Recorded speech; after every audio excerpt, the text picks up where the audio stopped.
Muito bem, então vamos fazer a introdução da aula 16. Eletrodinâmica, o que a eletrodinâmica estuda? O movimento ordenado dos elétrons, como é dinâmica é movimento. A gente pode dizer que eletrodinâmica, assim, resumindo, é o estudo da corrente elétrica.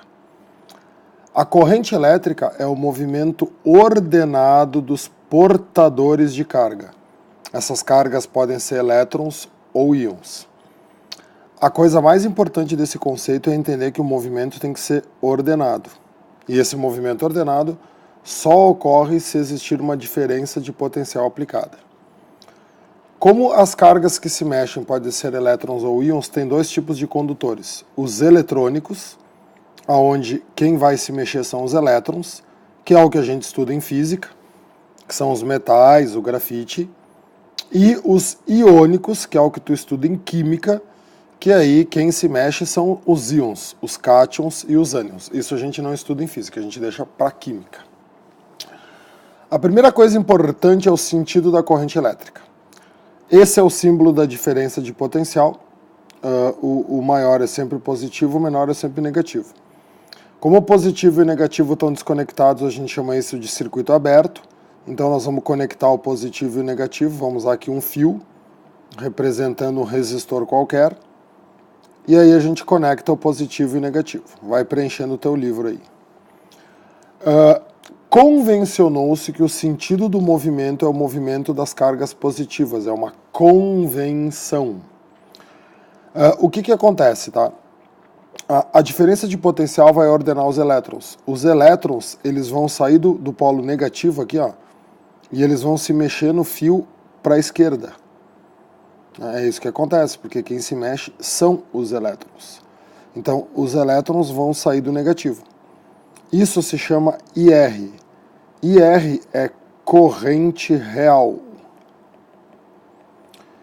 Só que, por motivos históricos, por muito tempo se achou que quem se movimentavam eram as cargas positivas. Todos os circuitos elétricos que nós vamos resolver, o sentido da corrente para nós vai ser esse sentido aqui, que é o I. O I quer dizer corrente convencional, I é o símbolo de corrente. Tá? Então, todos os exercícios são resolvidos usando o sentido convencional da corrente. É como se quem se movimentassem fossem as cargas positivas, mas na realidade é só uma convenção, porque quem se movimenta são as negativas. Como que se calcula a intensidade da corrente elétrica? Então, a corrente elétrica é representada pela letra I minúscula de intensidade. Basta tu dividir a quantidade de carga pelo tempo que essa carga passa no condutor. A gente costuma decorar essa fórmula isolando a carga. Se tu isolar a carga, o tempo passa multiplicando e aí surge o famoso kit. Quantidade de carga é corrente vezes tempo. A quantidade de carga sempre medida em coulombs, a corrente sempre medida em ampere e o tempo sempre medido em segundos. Então, coulomb é ampere vezes segundo. Ou se tu isola o ampere, né? Se a gente isolar o ampere é coulomb sobre segundo. Já coloquei aqui para vocês uma revisão dos prefixos. Aqui a gente trabalha bastante com os prefixos pequenos. Te lembra que M minúsculo é milli. Milli vale 10 na menos 3, e o mi, a letra grega mi, é o micro, micro vale 10 na menos 6. Tem bastante lugares que isso aparece e eles não dão o valor dos prefixos. Se vocês tiverem um gráfico de corrente por tempo, e essa corrente for variável, a gente aprendeu várias vezes nesse curso, né, gurizada? Que sempre que é variável eu não posso usar fórmula. Para mim usar fórmula eu pressuponho que a grandeza se mantém constante. A área deste gráfico vai ser a quantidade de carga que atravessa determinada superfície. Tá? A corrente elétrica ela pode produzir uma série de efeitos. Aqui eu listei para vocês 5 efeitos. Tá? Vamos deixar o magnético por último. O efeito mais comum é o efeito Joule. O efeito Joule tem um sinônimo, efeito Joule ou efeito térmico. Ninguém acaba chamando o efeito Joule de efeito térmico porque fica meio óbvio, né? O efeito joule-térmico é quando a corrente aquece o condutor. Então, tudo que tu tem na tua casa, que tu liga na tomada e serve para aquecer, resistência do chuveiro, torradeira, ferro de passar roupa, tudo isso se chama efeito joule-térmico. O efeito fisiológico, né? O que fisiologia estuda? Em medicina vocês vão fazer fisiologia 1, fisiologia 2. A fisiologia estuda o funcionamento dos tecidos vivos. Então, o efeito fisiológico é quando a corrente passa por um ser vivo. É o famoso choque elétrico. O efeito químico, vocês estudam em química, exemplo, eletrólise, é quando a corrente elétrica produz uma reação química bem simples. O efeito luminoso é o que acontece, né, quando força o elétron a dar um salto iônico, é quando a corrente elétrica cria luz. Por que eu deixei o magnético por último? Porque o efeito magnético é o único efeito que ocorre sempre que existir corrente. É o único efeito que está sempre presente com a corrente. Isso aqui criou uma matéria nova em física, que a gente também vai estudar na sequência, chamada eletromagnetismo.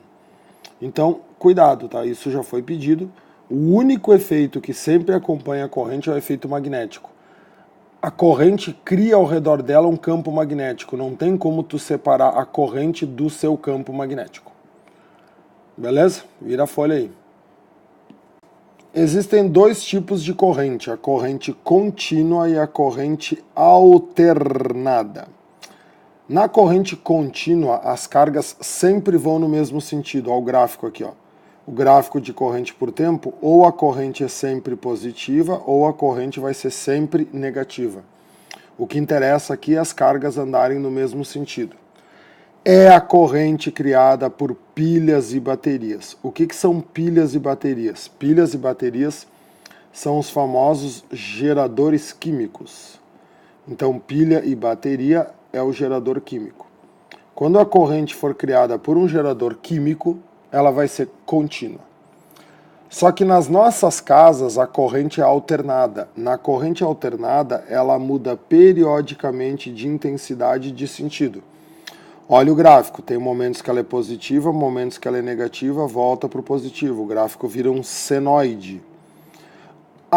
É a corrente gerada pelas usinas hidrelétricas, por isso que é que a gente usa nas nossas casas. Isso se chama gerador eletromagnético. Sempre que a corrente for produzida por um gerador eletromagnético, ela vai ser uma corrente alternada. Certo? Também não aparece muito, tá? Não te estressa muito com isso agora não, que depois vai aparecer com mais frequência. Agora aqui começa. Os resistores. Os resistores são os elementos do circuito elétrico que se aquecem, que produzem efeito Joule. Qualquer coisa colocada no circuito elétrico que transforma energia elétrica em calor se chama de resistor. A representação do resistor é um raiozinho aqui com o R, né, o valor da resistência, ou uma caixinha com o R no meio. O estudo dos resistores levou à conclusão, à criação da primeira fórmula da eletrodinâmica. A primeira fórmula é importante, a fórmula que a gente mais usa, né? A primeira fórmula é o kit, o kit a gente já viu. Que é a relação entre a diferença de potencial e a corrente, o famoso URI. U é a voltagem, é a DDP. U é DDP ou tensão. Te lembra que lá em eletrodinâmica a gente chama U de VAB, tá? O U da eletrodinâmica é a mesma coisa que o VAB da eletrostática. A gente só chama de U aqui por uma questão de conveniência, para não ter que ficar escrevendo VAB. O R é a resistência medido em ohms, que está aqui, ó, uma letra grega, o ômega. E o I, tu já sabe, é a corrente medida em amperes. Muito importante também isolar o R, tá? E aí fica que o R é U sobre I. Né? Então, volt, que é o U, dividido por ampere, que é o I, resulta no ohm. O ohm é volt sobre ampere. O Ohm formulou duas leis. A primeira lei de Ohm, ela é importantíssima, cai pra caramba, só que ela acaba se tornando intuitiva. O Ohm classificou os resistores de dois tipos. Os resistores que mantêm a sua resistência constante e os resistores que a resistência é variável. Se o resistor mantiver a resistência constante, ele é apelidado de resistor ômico. Então, o que é um resistor ômico? É aquele resistor que a resistência é sempre a mesma. O valor da resistência é constante. Num resistor ômico, se tu montar o gráfico do U em função do I, tu vai ter uma reta ascendente que parte da origem. Essa reta forma um ângulo com a horizontal, a tangente deste ângulo representa a resistência. Claro, né, gurizada? O que é fazer a tangente de um gráfico? É dividir os eixos. Então, a tangente deste ângulo vai ser U dividido por I. O que a gente viu aqui em cima? Ó? Que U dividido por I é a resistência. Então, no resistor ômico, tem que ser uma reta justamente porque o ângulo tem que ser sempre o mesmo. Se não for uma reta, a resistência não é constante. E aí a gente diz que o resistor é não ômico. Nesse primeiro gráfico aqui, ó, o que está acontecendo? Né? É uma parábola com a concavidade voltada para cima. Em matemática a gente sabe que isso é uma função crescente. Então esse gráfico aqui é o não ômico crescente. Quer dizer, a resistência desse cara está aumentando com o aumento da DDP. Nesse segundo gráfico aqui, como é uma função decrescente, esse cara é o não ômico crescente, decrescente. Desculpe. Então, olha só, é bem simples, tá? Para ficar bem claro. O que é a primeira lei de Ohm? A primeira lei de Ohm é uma classificação. A primeira lei de Ohm é uma classificação.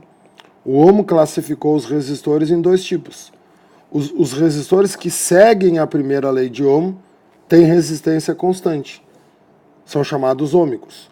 Os que não possuem resistência constante, aqueles que a resistência aumenta ou diminui com o passar do tempo, são resistores não ômicos, eles não seguem a primeira lei de Ohm. Tá? Então é bem simples. A principal coisa dessa parte é decorar o URI. Mas o URI tu vai decorar de tanto fazer exercício, porque é a fórmula mais usada em eletrodinâmica. Próxima página, vamos lá. Aqui a parte do reostato eu só botei no livro para vocês reconhecerem o símbolo, tá? O reostato é um resistor de resistência variável. A resistência dele pode aumentar ou diminuir. E aí o símbolo dele é aquele símbolo do resistor, né? Aquele raiozinho com essa flechinha aqui atravessada. Ou a flechinha vindo por cima aqui do raiozinho. Sempre que vocês virem esse símbolo, significa que essa resistência pode ser aumentada ou diminuída. Aonde que a gente tem isso no nosso dia a dia? Em tudo que vocês variam de potência. O secador de cabelo tem velocidade 1, velocidade 2. O ferro de passar roupa, tu pode deixar ele mais quente ou mais frio. Então, nesses eletrodomésticos, tu tem um reostato. Variando a resistência, tu varia a potência. A segunda lei de Ohm é a parte mais complicadinha aqui da aula, tá? A segunda lei de Ohm analisa os fatores que influenciam na resistência de um condutor. O que o Ohm, através das experiências dele, concluiu? Tu tem um resistor, um fio, imaginem um fio, material condutor, cobre, ferro, alumínio. Qual é a primeira coisa que influencia na resistência do fio? O material. O material criou uma constante chamada resistividade. A resistividade é representada por esse ρ aqui, ó, essa letra grega. Então, isso aqui nada mais é do que o material. O que o Ohm entendeu, pesquisou? Que diferentes materiais apresentam diferentes propriedades resistivas. Ele descobriu que os metais, em geral, são bons condutores, né? Que a madeira, a borracha ou plástico são maus resistores, aquela noção básica que a gente tem. O que é bom saber? Os três metais, os três melhores e mais comuns para conduzir eletricidade, tá? Pode copiar aqui, ó. AU, que é o ouro, auro, Ag, que é prata, e o Cu, que é cobre. A resistividade cresce assim, ó. Tá?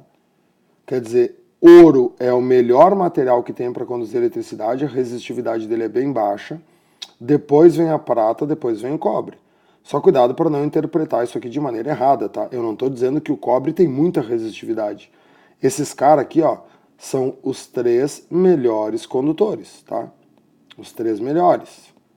Dentre esses 3, o cobre é o que mais tem. Mas se tu comparar o cobre com o ferro, com o alumínio, com o bronze, o cobre é melhor do que esses outros que eu falei, tá?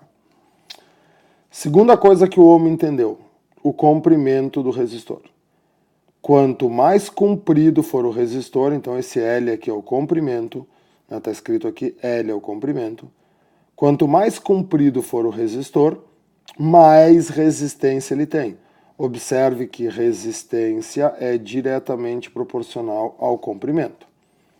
E a última coisa é a famosa área da secção transversal, que a gente chama de grossura, que é isso aqui, ó. Essa área aqui. No caso do fio redondo, seria o πr ao quadrado. Quanto mais grosso for o fio, menos resistência ele tem. Observe que a resistência é inversamente proporcional à área. Então, assim, ó, de maneira bem prática, tá? Vamos escrever num canto aqui, ó.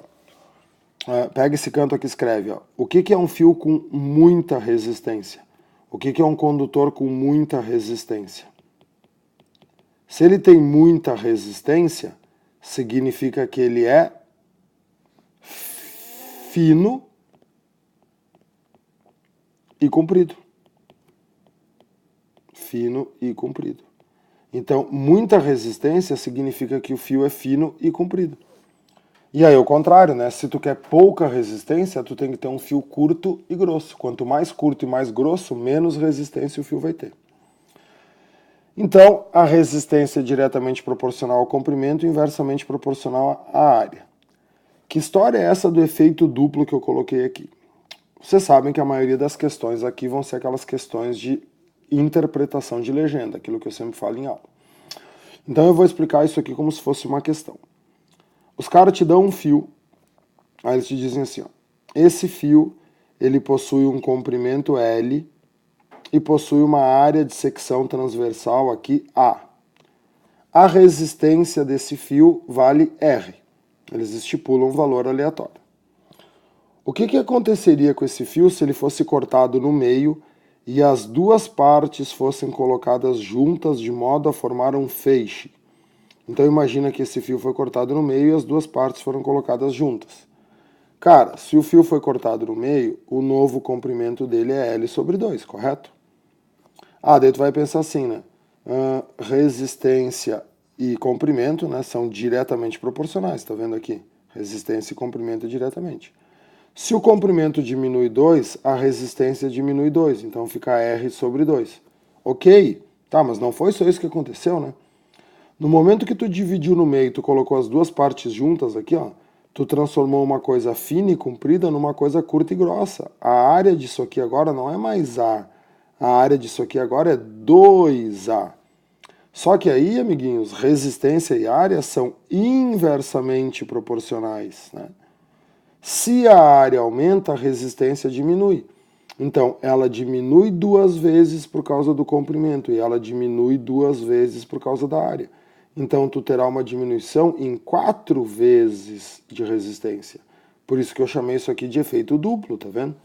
Cuidado, né? O efeito duplo pode ou não acontecer, tá? Porque se tu mexer no comprimento sem mexer na área, vamos supor assim, ó, eu cortei esse fio pela metade e eu só usei uma parte, né, só uma metade. Aí eu não vou ter o dobro da área. Agora, se ele diz que ele cortou o fio na metade e que as duas partes foram usadas juntas, bom, aí sim tu vai ter o efeito duplo. Então cuida com esses pega-ratões. Outra coisa importante aqui é que a resistência depende da temperatura, tá? Cuida com o Enem. O mais importante aqui é saber dos metais, porque os metais são os principais condutores que a gente usa no nosso dia a dia. A resistência aumenta com o aumento da temperatura. Quanto mais quente tiver um fio, mais resistente ele é, mais resistência ele apresenta. Quer dizer, o elétron tem dificuldade em se movimentar se o condutor estiver muito quente. Ok? Às vezes tem questões chatas que querem saber ao contrário, tá? A gente acabou de ver a fórmula da resistência. Qual é a palavra oposta à resistência? Vamos trabalhar um pouquinho no português, né? Qual é a palavra que se opõe à resistência? Qual é o antagonismo da resistência? A resistência, o oposto dela é a condutância. Então, assim, ó, o ouro, a prata e o cobre são excelentes condutores, eles têm pouca resistência, então eles têm muita condutância. Tá, e se uma questão de vestibular pedir para mim calcular a condutância? Eu não sei a fórmula da condutância. Amiguinho, a condutância é o inverso da resistência, né? O contrário uma da outra. Então, calcula na fórmula anterior o valor da resistência e inverte o valor que tu achou que tu vai ter a condutância. Qual é que é a unidade da condutância? O contrário da unidade da resistência, né? Se a gente pensar aqui na unidade, ó, vai ficar 1 sobre ohm. Tá, mas o que é 1 sobre ohm? É ohm na menos 1.